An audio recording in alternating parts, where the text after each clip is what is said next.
আসসালামু আলাইকুম, welcome back to my channel. আশা করি আপনারা সবাই ভালো আছেন। আলহামদুলিল্লাহ আমরা সবাই ভালো আছি। আজ দুইটা দারুণ রেসিপি নিয়ে এসেছি আপনাদের জন্য, আশা করি আপনাদের ভালো লাগবে। So let's not wait any longer and let's see what we're making today. Enjoy. চিংড়িটাকে আমি হলুদ আর লবণ দিয়ে মিক্স করে নিয়েছি। দেখুন, এটা হচ্ছে মিডিয়াম চিংড়ি, মিডিয়াম টু লার্জ।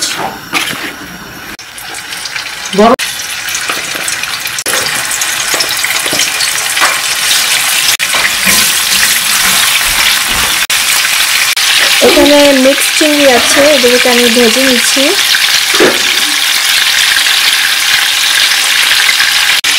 দেখুন, কালারটা অনেক সুন্দর এসেছে।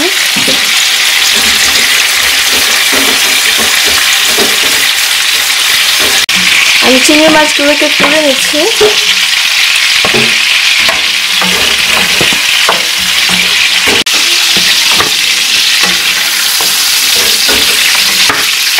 আমি সেম তেলের মধ্যে দিয়ে দিচ্ছি পেঁয়াজ,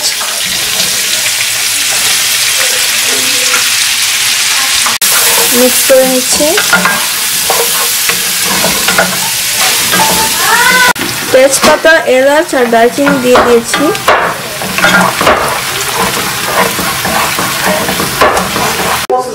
Dan, what are you drawing? এখানে আদা রসুনের পেস্ট, হলুদ গুঁড়ো, মরিচ গুঁড়ো, ধনে জিরে আর হচ্ছে লবণ। আমি এখন এটাকে দিয়ে দিচ্ছি।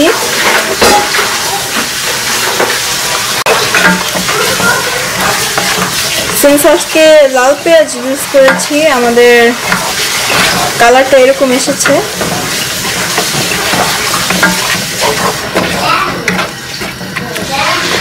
অল্প একটু পানি দিয়ে দিচ্ছি।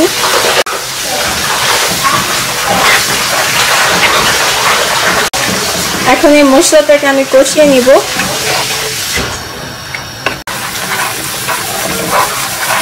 মশলাটা কষানো হয়ে গেছে, এখন আমি এখানে স্লাইস টমেটো দিয়ে দিচ্ছি।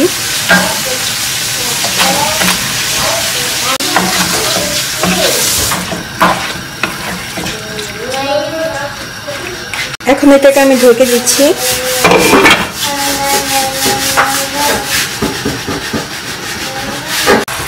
আমি তেজপাতা, এলাচ আর দারচিনি তুলে নিয়েছি। এখন আমি চিংড়িটাকে দিয়ে দিব।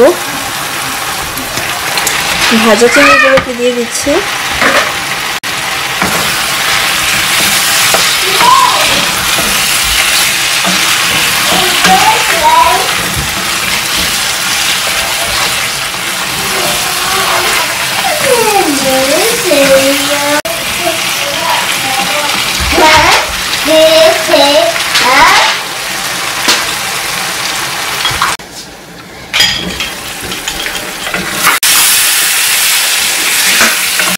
চিংড়ি মাছ রান্না করা হয়ে গেছে। দেখুন, চিংড়ি মাছের ভুনাটা অনেক সুন্দর হয়েছে আর এটা খেতেও অনেক দারুণ হয়েছে। এখানে মিক্স চিংড়ি আছে। সিম্পল ওয়েতে রান্না করলে এভাবেই রান্না করতে পারেন চিংড়ির ভুনা। আজকের এই রেসিপিটি যদি আপনাদের কাছে ভালো লেগে থাকে অবশ্যই আমার ভিডিওটি লাইক করতে ভুলবেন না, আর যদি আপনারা নতুন এসে থাকেন অবশ্যই সাবস্ক্রাইব করবেন। আমি তেল দিয়ে দিচ্ছি। এখন নতুন একটা রেসিপি আপনাদেরকে দেখাবো। দিয়ে দিচ্ছি শুকনো মরিচ, অ্যান্ড এটা আমার ফার্স্ট টাইম রান্না করা, তাই আমি এটাকে নতুন বলেছি। একটু জিরা দিয়ে দিচ্ছি। দিচ্ছি রসুন, পেঁয়াজ দিয়ে দিয়েছি।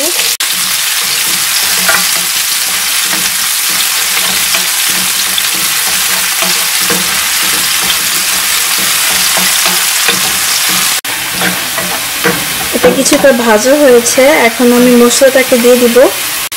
এখানে হলুদের গুঁড়ো, মরিচের গুঁড়ো, ধনে জিরে গুঁড়ো, আদা রসুনের পেস্ট আর লবণ আছে।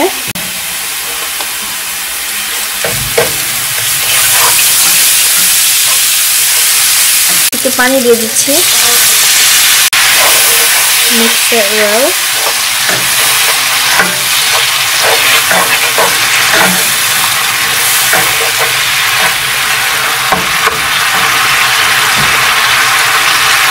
তেলটা ভেসে উঠেছে, which means it's done.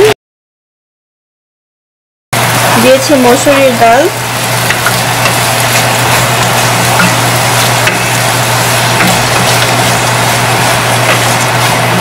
ডালটাকে একটু মশলার সাথে ভেজে নিচ্ছি।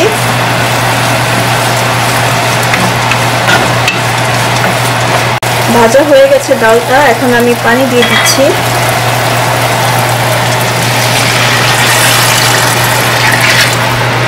কাঁচামরিচ দিয়ে দিচ্ছি। কাঁচামরিচটাকে কাটা হয়নি কারণ এটা বাচ্চারাও খাবে। এখন এটাকে আমি ঢেকে দিব।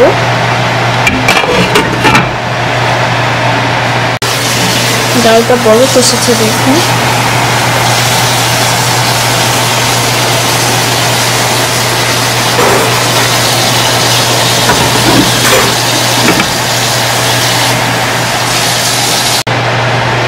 এখন দিয়ে দিচ্ছি জলপাই।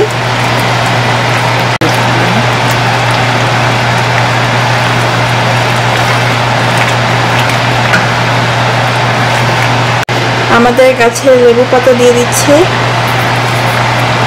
এখন আমি এটাকে সাথে সাথে ঢেকে দিব যেন স্মেলটা নাইস আসে।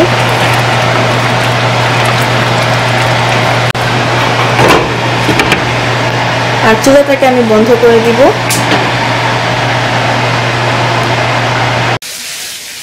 আজ হচ্ছে জলপাই দিয়ে ডাল রান্না করেছি, and it's my first time making this. I am really nervous, but I did a taste test and it came out really good. I hope you guys like this recipe and I hope you guys try this at home as well, and let me know what you guys think about this. আজ এই পর্যন্ত, আবার নিয়ে আসবো নতুন recipe নিয়ে আপনাদের জন্য। আল্লাহ হাফেজ, আসসালামু আলাইকুম।